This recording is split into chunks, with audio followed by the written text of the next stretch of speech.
Habib Rizik bin Syihab adalah sebagai guru besar di dunia pada zaman ini.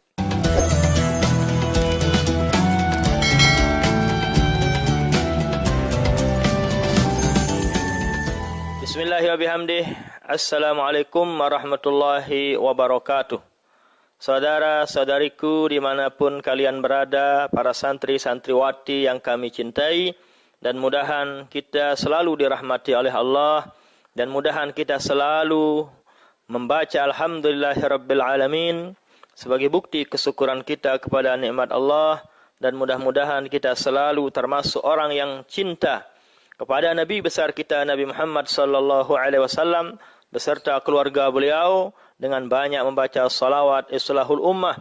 Allahumma aslih ummata Muhammadin sallallahu alaihi wasallam wa farij an ummati Muhammadin sallallahu alaihi wasallam warham ummata Muhammadin sallallahu alaihi wasallam wansur wahfaz ayyid nahdlatal watani fil alamin bihaqqi Muhammad sallallahu alaihi wasallam.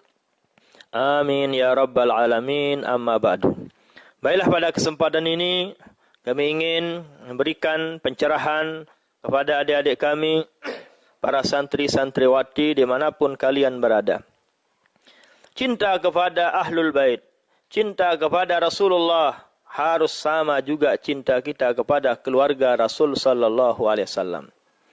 Pada saat ini banyak yang membenci Imamuna wa Habibuna Habib Rizik bin Syihab. Beliau kita maklumi, beliau kita ketahui bahawa beliau adalah zurriyah. Beliau adalah sulalah daripada Rasul sallallahu alaihi wasallam. Makanya dalam perjuangan beliau, masya-Allah, luar biasa.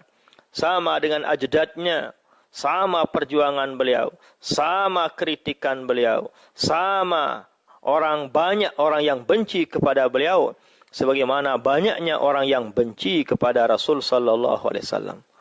Perjuangan beliau banyak halangan dan rintangan. Itu juga yang dialami oleh Rasul sallallahu alaihi wasallam. Dan itulah kepada orang beriman, kepada adik-adik kami, para santri-santriwati, kepada jamaah kami, tidak boleh sedikit pun terlintas di hati kita untuk ada perasaan benci atau tidak suka kepada Habibuna wa Imamuna Habib Rizik bin Syihab. Banyak kontroversi mengatakan, oh tidak layak menjadi imam. Mereka tidak tahu arti imam. Imam itu artinya al-muttaba', yang diikuti, itu arti imam. Bukan berarti imam itu diikuti oleh semua orang, tidak. Imam Syafi'i misalnya. Apakah semua orang yang ada di atas dunia mengikuti Imam Syafi'i? Ya tidak. Sebagian yang mengikuti Imam Syafi'i. Bukan berarti karena tidak semua orang yang mengikuti simpatisan cinta kepada dia, lalu dia batal, lalu dia tidak menjadi imam. Tidak seperti itu kaedahnya. Logikanya tidak seperti itu. Demikian halnya dengan imam besar Islam, Habib Rizik bin Syihab. Memang banyak orang yang benci kepada beliau, tapi tidak sedikit alias banyak juga orang yang cinta kepada beliau. Lantas wajar beliau diberi gelar yang namanya imam. Imam maknanya al-muttaba', yang diikuti. Jutaan orang pengikut beliau. Jutaan orang yang simpatisan kepada beliau. Rata-rata para habaib, para zurriyah, para keturunan daripada Rasul sallallahu alaihi wasallam cinta, peduli kepada Habibuna Rizik bin Syihab hafizahullahu taala. Apa yang beliau lakukan, masya-Allah, bisa dikatakan Habib Rizik bin Syihab adalah sebagai guru besar di dunia pada zaman ini. HRS adalah guru besar dunia pada saat ini, khususnya bagi orang yang beriman. Kenapa saya katakan demikian? Menjadi guru tidak cukup hanya kita mengajarkan kebaikan, tapi yang lebih sulit adalah mengajak kepada orang untuk mencegah yang namanya kemungkaran. Apa yang dia lakukan semata-mata untuk mencari keadilan. Apa yang beliau lakukan semata-mata untuk mencegah yang namanya kemungkaran. Ini langka. Banyak kita punya kiai, banyak kita punya tuan guru, banyak kita punya para cendekiawan, cuman sebatas mengajak kepada kema'rufan, mengajak kepada kebaikan. Tidak semua kita mampu mengajak, memberantas yang namanya kemungkaran. Seperti kata Imam Al-Ghazali rahimahullahu ta'ala, inna lid-dini syatrain. Agama ini ada dua bagian. Agama Islam, orang beriman itu tidak lepas dari yang dua. Yang pertama, imma amar ma'ruf, yang kedua nahi mungkar. Amar ma'ruf ini sahal, gampang. Semua kita bisa melakukan yang namanya amar ma'ruf, mengajak, memerintah kepada orang untuk melakukan kebaikan, gampang. Mari kita sholat, mari kita bersedekah, gampang, tidak susah. Tapi yang namanya nahi mungkar, wa tarkul munkarat, nah ini berat. Wa huwa asyaddu, kata Imam Al-Ghazali rahimahullahu ta'ala. Yang paling berat adalah mencegah yang namanya kemungkaran. Yang paling berat, banyak resikonya adalah melarang orang kepada kemungkaran. Kita tahu, kita sudah mengetahui bagaimana sejarah perjuangan Rasul sallallahu alaihi wasallam dulu.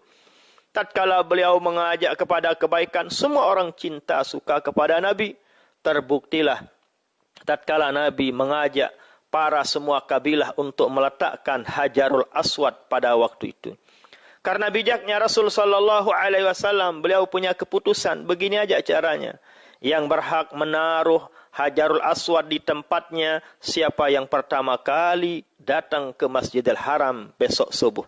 Singkat cerita, yang pertama datang adalah baginda Nabi besar kita Nabi Muhammad sallallahu alaihi wasallam. Yang lain semua kabilah terlambat, sekalipun terlambat, Nabi menunggunya dan menantinya. Setibanya semua para kabilah, Nabi dengan bijaknya membentangkan surbannya, sejadahnya, dan memerintahkan kepada semua para ketua kabilah untuk memegang ujung-ujungnya, dan Nabilah yang memegang Hajar Aswad dan menaruh di sejadahnya sampai beliau menaruh ke tempat semulanya. Tatkala itu yang dilakukan oleh Nabi, semua orang simpatisan kepada Rasul sallallahu alaihi wasallam. Tapi sebaliknya, tatkala beliau sudah diperintah untuk menyampaikan wahyu bahwa la ilaha illallah Muhammad Rasulullah, tiada Tuhan selain Allah, bahwa beliau adalah utusan Allah subhanahu wa ta'ala, apa yang terjadi? Terjadilah bentrokan. Banyak orang yang benci, banyak orang yang mencaci, banyak orang yang memaki, bahkan mau membunuh Nabi besar kita Nabi Muhammad sallallahu alaihi wasallam. Itulah resiko yang namanya nahi mungkar. Itulah yang dilakukan oleh Habibuna wa Imamuna Habib Rizik bin Syihab. Karena beliau mencegah kemungkaran, akhirnya banyak orang yang tidak suka, banyak yang benci kepada beliau. Orang yang benci kepada Habib Rizik, itulah diberi 3 gelar oleh Rasul sallallahu alaihi wasallam. Hadis ini ada di tafsir Al-Qurtubi juz 16, bahwa di sana dikutip bahwa man abghadha itrati, siapa saja yang membenci keluargaku, keturunanku, sabda Rasul sallallahu alaihi wasallam, fahuwa mal'unun, orang tersebut dilaknat oleh Allah Subhanahu wa taala. Yang kedua, fahuwa munafiqun, orang tersebut termasuk orang yang munafik. Nauzubillah, summa nauzubillah. Dan yang ketiga, orang tersebut orang yang khasirun, orang yang rugi dunia dan rugi akhirat. 3 kecaman Nabi, 3 ancaman Nabi bagi orang yang tidak suka kepada keluarganya. Siapa yang tidak suka kepada Habib Rizik, tidak berarti orang tersebut mal'unun, dilaknat. Orang tersebut munafikun, dan orang tersebut orang yang khasirun. Nauzubillah, summa nauzubillah. Dari itulah para adik-adik, para santri-santriwati dimanapun kalian berada, wajib kita cinta. Jangan ada sedikit pun rasa kebencian kepada imam kita Habib Rizik bin Syihab. Karena semua orang sudah tahu bahwa beliau adalah sulalah, zurriyah daripada Rasul sallallahu alaihi wasallam. Jangan melihat fenomena yang ada. Jadi wajar seperti itu, sewajar beliau mengalami seperti fenomena yang kita lihat. Fakta yang kita lihat, media yang kita saksikan, karena beliau Habib Rizik bin Syihab meneruskan, menjalankan apa yang dijalankan oleh Nabi besar kita Nabi Muhammad sallallahu alaihi wasallam. Memang Nabi kita rahmatan lil alamin. Memang Rasul sallallahu alaihi wasallam ada kalanya lemah lembut, tapi ada kalanya beliau juga pemarah. Beliau juga menggah, mar'a minkum munkaran falyughayyirhu biyadihi. Ada juga kalanya seperti itu. Itulah yang diamalkan oleh Habib Rizik bin Syihab hafizahullahu taala. Mudah-mudahan apa yang kami sampaikan ini ada manfaatnya. Cukuplah ingatlah firman Allah Subhanahu wa taala, yang kalian sudah hafal dalam Al-Quran, qul la as'alukum alaihi ajran. Katakanlah, hai Muhammad, saya tidak minta upah, uang, bayaran sepeser pun kepada kalian.